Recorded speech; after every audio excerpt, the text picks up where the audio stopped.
Hello, hello, hello, j'espère que vous allez bien. Bienvenue à Tout se passe en Afrique, je suis Christian Seri.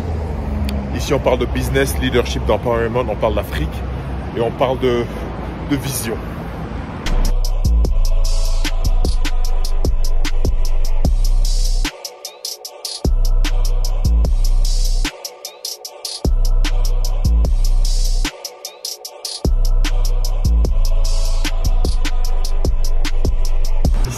Et donc voilà, si c'est la première fois que tu te connectes, j'aimerais t'inviter à liker, partager et à t'abonner.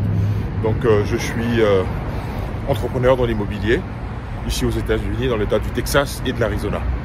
Donc voilà, si tu connais des personnes, ou même toi-même, si tu es de la diaspora africaine ou voilà, francophone, tu as envie d'acheter un bien immobilier, tu as envie de vendre, tu as besoin d'être guidé aussi dans l'immobilier, n'hésite pas à me contacter, je serai super ravi de pouvoir te donner un coup de main là-dessus. Et également, Dieu m'a fait la grâce de pouvoir écrire un livre sur l'immobilier.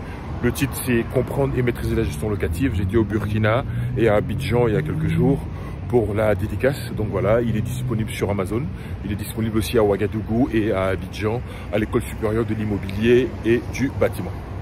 Une fois que j'ai dit ça, cette petite vidéo, c'est pour faire voilà, une analyse, un constat, une étude de deux personnes, deux personnalités, deux mindsets différents. Donc celui d'Alassane Ouattara, le président de la République de Côte d'Ivoire, et M. Laurent Gbagbo, opposant historique, qui a été président pendant 10 ans. Et donc voilà, ce sera, j'allais dire, sans parti pris, sans émotion. On va décortiquer les personnages, on va essayer de parler de leur psychologie, comment ces personnes-là fonctionnent. Et j'ai fait une vidéo il y a quelques jours où j'avais décrit que j'étais à Abidjan. Donc j'avais décrit un peu la tension qui régnait à Abidjan à l'approche des élections. Et donc voilà, là je fais la deuxième partie. Mais cette deuxième partie-là, le sujet c'est entre la puissance et la parole qui va gagner. Donc avec ce thème-là de cette vidéo, on va analyser les forces en présence, les personnages. On va commencer par Ouattara. Donc Ouattara, vous le connaissez tous, hein, président de la République de Côte d'Ivoire pendant, ça fait 15 ans maintenant. Il était le premier ministre, le tout premier ministre de la Côte d'Ivoire, que la Côte d'Ivoire ait connu, en 80, je crois en 89, 90, qu'il a été nommé par Félix Houphouët-Boigny. Je me souviens encore, on était petits, on nous a dit, ah, la Côte d'Ivoire a un premier ministre pour la première fois. Et c'était Alassane Ouattara. Et il est resté là jusqu'en 93. En 92, il y a eu la marche de l'opposition, le FPI, qui a été réprimé au plateau. Ce qui a vu l'emprisonnement de Laurent Gbagbo. En ce moment, Ouattara était Premier ministre de la République de Côte d'Ivoire. Et donc ça montre un peu qui est le personnage, un tout petit peu. Je pense que avec toutes ces années, il s'est préparé. Donc voilà, il a goûté au pouvoir. Il était vraiment dans les méandres du pouvoir. Parce que à cette époque-là, Houphouët était vieux. Et bon, il a géré la Côte d'Ivoire pendant plusieurs mois, hein, en 93, 92, 93. Et donc il a goûté à ça. Il s'est dit, ouais, il y a du miel là-bas, hein, pourquoi ne pas voilà, continuer. Il a goûté au pouvoir, c'était bon. Il s'est dit, ouais, pourquoi ne pas continuer. Donc il a toujours voulu être président depuis toutes ces années. Donc en 93, quand Houphouët est parti, bon, il a voulu prendre le pouvoir, mais il n'y avait pas de parti politique, il n'y avait pas de personne derrière lui pour le soutenir vraiment. Et il est parti aux États-Unis et il a soutenu Johnny Kobina qui a créé le RDR. C'est comme ça qu'après la mort de Johnny Kobina, qu'il a repris le RDR. Et donc voilà. Donc on connaît un peu le personnage. Elle a tout fait pour accéder au pouvoir en 2010, lors d'une élection vraiment... voilà, on a connu une grosse crise en Côte d'Ivoire et Ouattara a pris le pouvoir jusqu'aujourd'hui. Il nous avait dit, donnez-moi 5 ans, 5 ans, et je vais transformer la Côte d'Ivoire. Il a fait 5 ans. Après les 5 ans, il a fait 10 ans. Donc de 2010 à 2015, et après, de 2015 à 2020. Il avait fait des accords avec Bédier en 2020 pour que le PDCI reprenne le relais. Mais voilà, en 2020, il avait choisi donc Koulibaly, mais Koulibaly, malheureusement, il nous a quittés avant l'élection. Et donc, il s'est vu, selon lui, contraint de se présenter de 2020 à 2025. Donc, pour une troisième fois, un peu compliqué. Donc, Ouattara est une personne de ce qu'il nous a montré, hein, de ce qu'on voit, de ses actes. Donc voilà, c'est un bon stratège, c'est-à-dire que quand il veut quelque chose, il va se donner les moyens pour y arriver. Et donc il s'est donné les moyens d'arriver à la tête de l'État de Côte d'Ivoire. Il est là, il s'est bien installé, il veut remplir pour un 4e mandat. Donc voilà, on a beau dire ce qu'on veut sur Ouattara, en tout cas, dans ce qu'il fait, il le fait bien.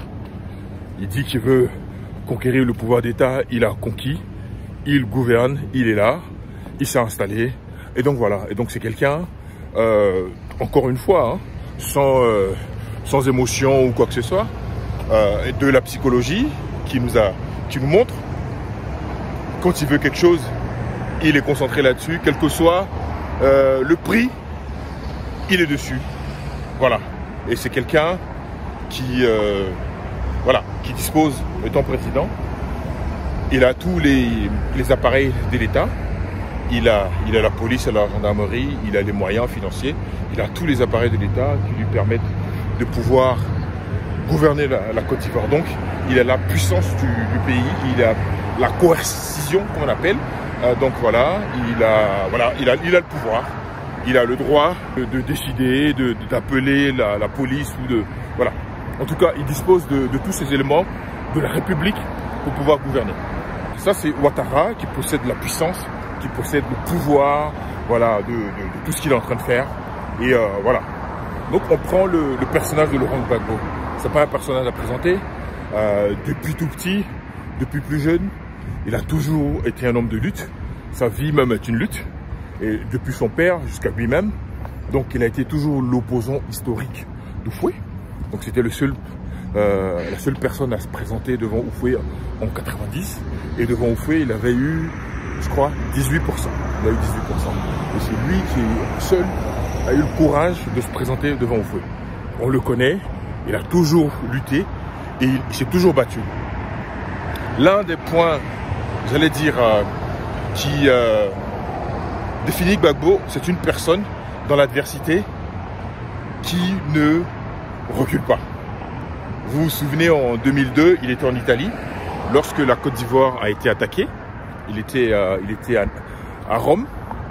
Chirac lui a dit, viens à Paris, viens te poser ici avec la crise qu'il y a en Côte d'Ivoire. Le mec, en pleine fusillade en Côte d'Ivoire, il a pris l'avion depuis l'Italie et il est arrivé à Abidjan, il a atterri à Abidjan. Ça veut dire quoi? Le mec, il n'a pas peur. Il n'a pas peur du tout. Il n'a pas peur. C'est un battant et c'est un combattant. Il a toujours été un combattant. Et donc, en plus de cela, en 2010, lorsqu'il y a eu la crise, l'armée française a bombardé sa résidence pendant des jours et des jours. Il n'est pas sorti. Il pouvait dire non, je sors, je me rends. Non, il n'est pas sorti du tout. À tel point que l'armée française devait emmener des personnes au sol avec des chars pour encercler sa maison. Et c'est comme ça qu'ils ont eu accès à lui. C'est comme ça qu'ils l'ont pris. Il pouvait dire je fuis, je m'en vais. Il n'a pas fui. Il a été bombardé, pilonné pendant plusieurs jours. Il n'a pas fui. Bon, ça aurait été lui, il y a longtemps, je suis parti. Hein. Il n'est pas parti. Donc ça montre le caractère de la personne. Ça montre le caractère de la personne. Donc Gbagbo, c'est une personne qui ne, voilà, de ce qu'il nous a montré, qui n'a pas peur du danger, qui ne recule pas. Quand il veut se combattre, il va se battre. Donc, une fois que j'ai dit ça, avec les deux personnages, Ouattara, dans ce qu'il fait, il le fait bien. Ah bah oui, dans ce qu'il fait, il le fait bien. Que ce soit, il verrouille tout, il verrouille. Et Gbagbo, lui, il possède la parole. Ouattara possède la puissance, mais Gbagbo possède la parole. Oh oui, Gbagbo possède la parole. Donc, entre la puissance et la parole, selon vous, qui va gagner? C'est ça la question, entre la puissance et la parole. Mais il y a un verset biblique qui dit qu'au commencement était la parole et que la parole était Dieu. Et que de tout ce qui a été fait, rien n'a été fait sans la parole. Je prends un exemple factuel. Si Ouattara donne un mot d'ordre ou appelle à une manifestation et que Gbagbo aussi ouvre la bouche, déclare quelque chose, il fait un appel, est-ce que ça aura la même résonance?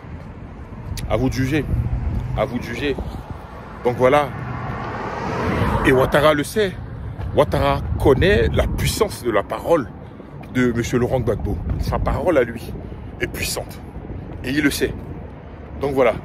Ouattara possède toutes les forces de l'État. Et Gbagbo possède la parole. C'est avec la parole qu'il a renversé Gueye en 2000. Cette même parole est toujours là. Donc voilà. Ce que je voulais dire à nos acteurs en Côte d'Ivoire, de penser à la Côte d'Ivoire, au pouvoir qui est là, de penser à la future Côte d'Ivoire. Le pouvoir, on ne peut pas l'emporter avec soi. Il faut penser à la Côte d'Ivoire, il faut penser à ces Ivoiriens. Est-ce qu'on a besoin d'une énième crise en Côte d'Ivoire? Je ne pense pas. Les Ivoiriens ont besoin d'avancer. La Côte d'Ivoire a besoin d'avancer. Et la Côte d'Ivoire a pris pas mal de retard sur certains points. Mais comme c'est un pays qui est solide économiquement, qui se relève assez facilement de ces crises, mais on n'a pas besoin d'une énième crise.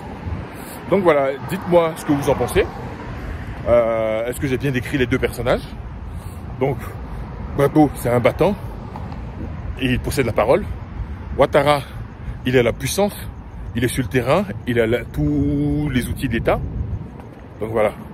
Qui va gagner? Ce n'est pas une histoire de personne. Il faut que la Côte d'Ivoire gagne. C'est le message que je voulais passer. Il faut que la Côte d'Ivoire gagne. Donc voilà. Like, abonne-toi et partage. Et on se dit à très bientôt sur Tout se passe en Afrique. Allez, salut!